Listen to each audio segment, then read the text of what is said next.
All good to go? Good afternoon, everyone. My name's Ross Mitchell. I'm a detective acting inspector, currently in charge of Taskforce Hawk. We're here today because investigators from Taskforce Hawk have released some footage in relation to two arsons that we're investigating, one in Maribyrnong and one in Derrimut.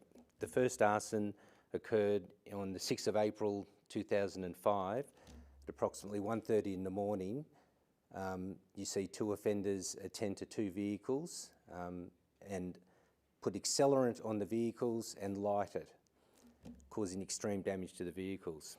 The second offence occurred on the 27th of May 2025 at approximately 5:30 in the morning, where as a result of a witness seeing a factory on fire in Derrimut, reported to emergency services who attended to a factory fire.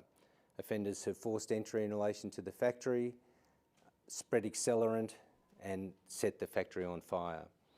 The footage that we're provided today is in relation to a Lexus SUV, a silver coloured Lexus SUV that we believe the offenders left in. We're seeking information from any witnesses who may have further CCTV footage or dash cam and/or anybody who has information in relation to these fires to provide it to Victoria Police. Taskforce Hawk started as Operation Hawk in June 2024 and uplifted to a task force in June 2025. We're investigating criminality and corruption in the building sector and are looking for any information in relation to other crimes that may have been committed and seek information from the public in relation to either corruption or criminality in that sector. We're working with other stakeholders in the building sector as well as other law enforcement, regulators and also government agencies. The information that we require would assist us in relation to trying to solve these arsons and to have an outcome in relation to two very serious offences of arson.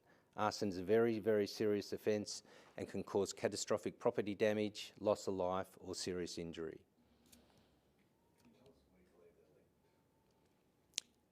We have intelligence to suggest that they're linked, but I can't divulge exactly why we have that information. Can you explain, is this behaviour used as intimidation to fear? You say it's all linked to corruption and the likelihood of the building sector. Is it all being linked back to either CFMEU or individual construction companies? We're not exactly sure of the motivation, but we believe when you look at offences that have been undertaken in this sector in the past, it's usually a message when these sort of offences are committed, and in many occasions it's committed by people who are paid to do it, similar to what's happening in the lunar space with the tobacco wars. So that's a possibility, and we look at that and we looked at all possibilities. So we want to see how we can find what the motivation is, and if there's anybody who has information that would be able to assist us in relation to determining the motivation, would be welcome to that. And they can contact Crime Stoppers on 1800 333 000. If the information that's provided is not relevant to us, we can share that information with other relevant stakeholders that we're engaging with, because we have frequent engagement with the other law enforcement agencies and regulators who are working very hard in this space. It's a very difficult space to work in, because there's traditionally been a wall of silence and fear as a result of these sort of offences being undertaken. You say that you can't say the motivation, but clearly there's a link between the fires and Operation Hawk, which is Yep. much broader in terms of looking at corruption within the CFMEU, but also just the building industry more broadly. So you police obviously have some kind of inkling that this is relating to intimidation or something of the sort. Yes, we do. Why are you so certain? I'm not certain. It's just one of the possibilities. There's been reports of other arson attacks related to this. I'm sorry, I couldn't quite hear that. There's been reports of other arson attacks in this sector. Are you looking at one key player, or do you think there might be several involved in these attacks? I won't say that there's one necessarily one player. It just seems to be the crime of choice in relation to dealing with corruption or criminality in this sector, because it has such a severe impact and it causes such fear. Do you think these two arson attacks are linked to other arson attacks? It's quite possible, and we're looking at that possibility. So at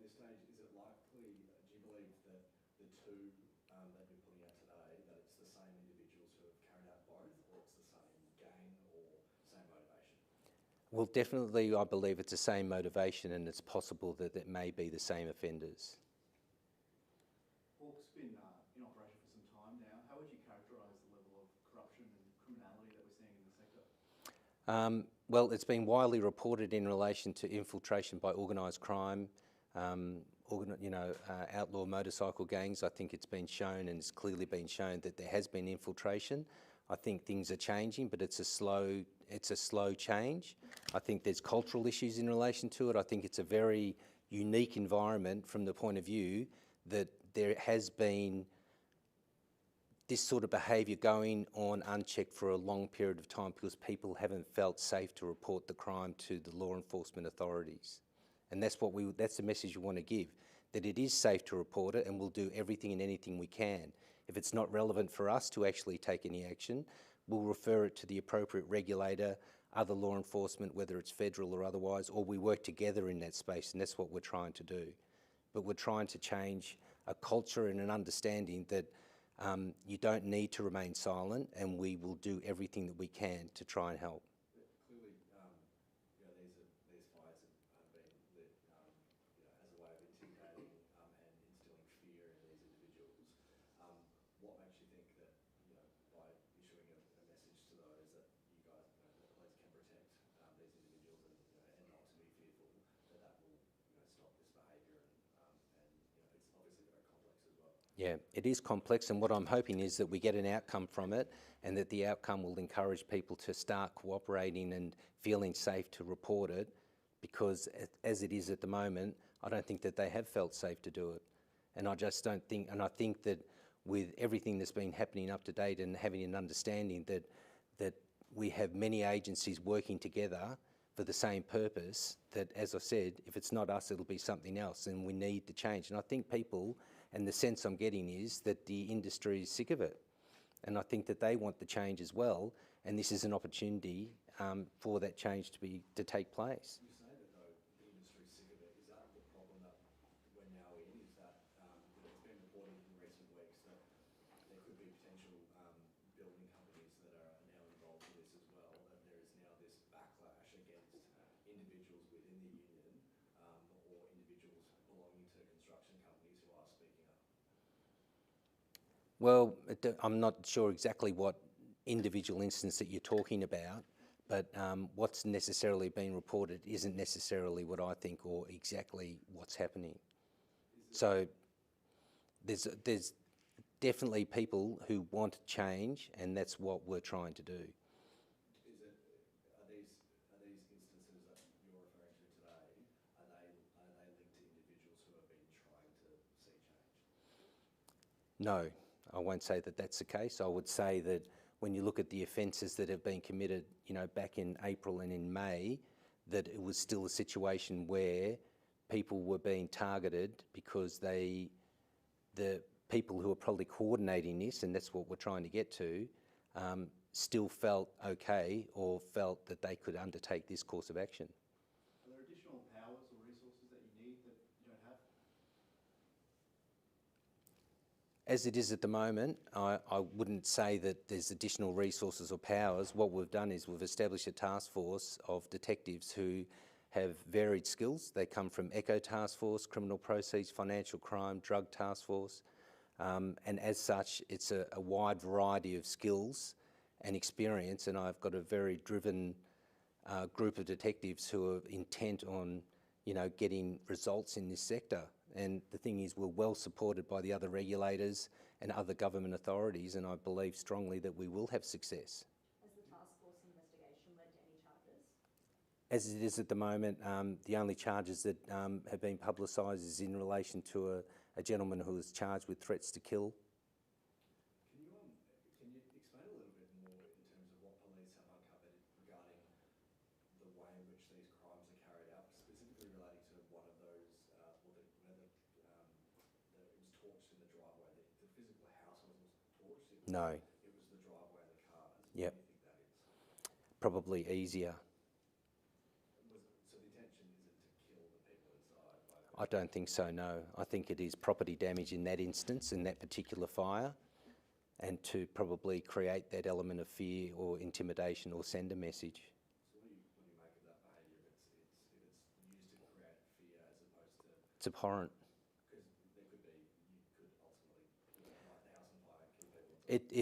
There's so many possibilities when it comes to arson and how dangerous that crime is, because a car could blow up.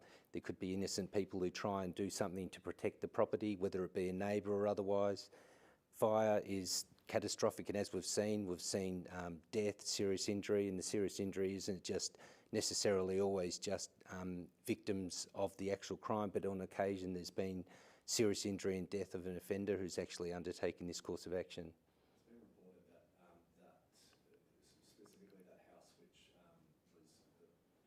the front yard and the cars were torched, belonged to a boss of a Melbourne construction company.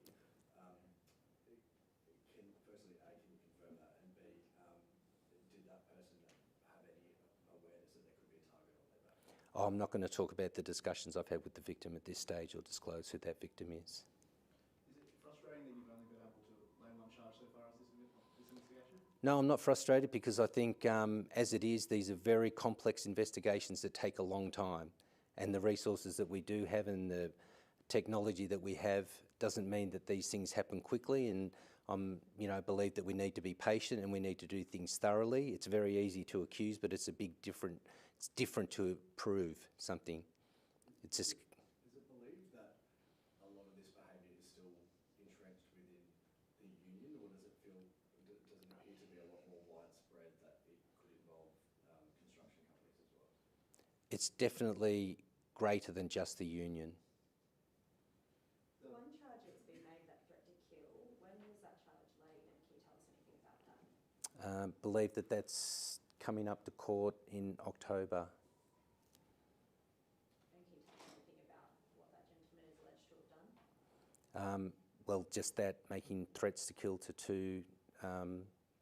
two labour hire company owners. Is this type of behaviour unique, while it's Operation Hawk specifically looking at any corruption within Victoria's building industry, but is this behaviour being used interstate as well? It's an Australia-wide problem, and the stakeholders that we're dealing with aren't just in Victoria. We've got the Australian Federal Police who are giving great assistance to our counterparts in other state polices in other states. Is this a case where police have suspects and they're just looking for proof? We have certain people that are of interest to us, and we need to either exclude them or include them in relation to the actual crime being committed. What's the status of the silver Lexus in Vision? Have you found that, or is that still out there? I'm not going to comment further in relation to the Lexus. What I'd like is to see if anybody has any further information to link somebody to that Lexus. Was that Lexus used in both crimes? To my knowledge, no. How closely are you looking at labour hire companies, and do we need to do more to keep people from organised crime being involved in that sector? We have a labour hire authority who are working very, very hard in that space, and I believe there's recent legislation that's come into effect to support them in relation to that. And I can only admire them and the work that they're doing, and we're doing everything we can to support them. Are we at a real turning point at the moment, given what has transpired over the last 12 months regarding the prevalence of corruption within the CFMU, but just the building industry more broadly? Have we reached a turning point now where individuals are using these intimidation tactics to try and, I guess, stop people from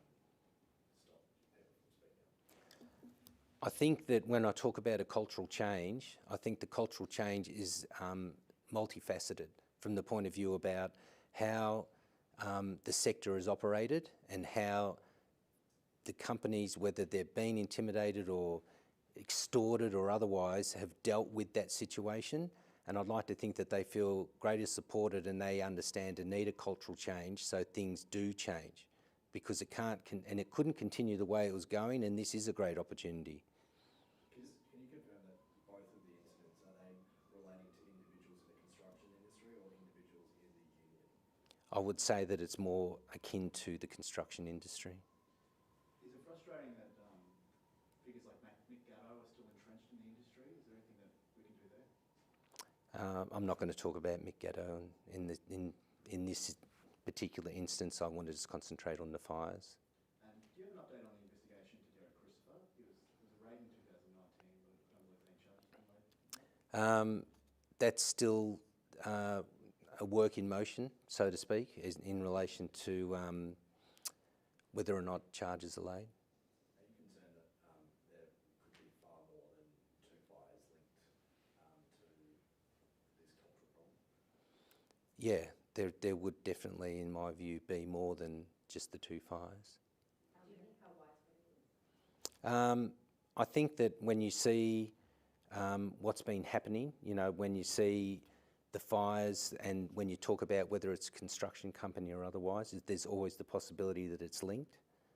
But I feel confident that I'm seeing a change, and I just think it's a really slow burn, and it's almost like trying to change direction with the Titanic. It's not going to happen quickly.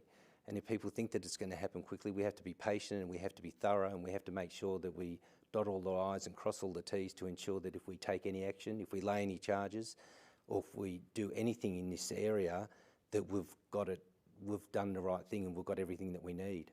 But to the point that I was making before, is this almost in a way a bit of a consequence of this cultural change, is there's individuals who clearly don't want that, so they're trying to stop that cultural change by trying to instill fear by torching.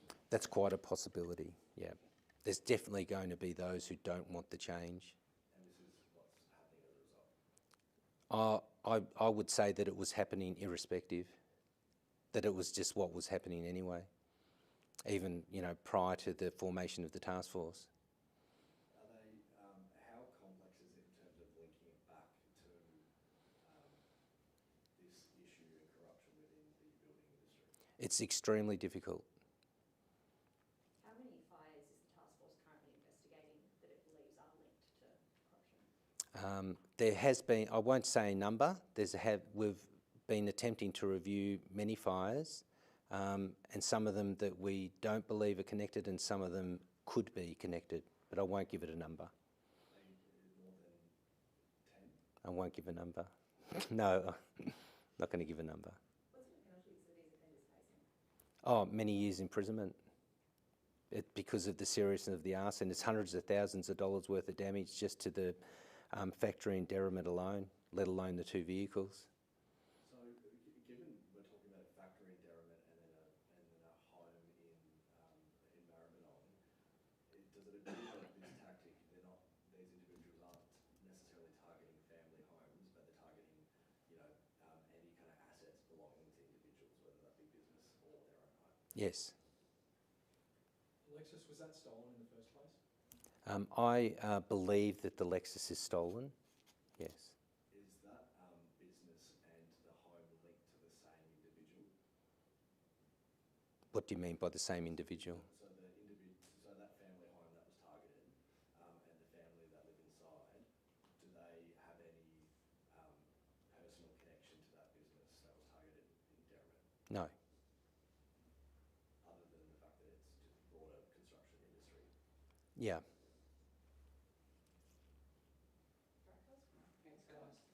Okay. Thanks very much, everyone.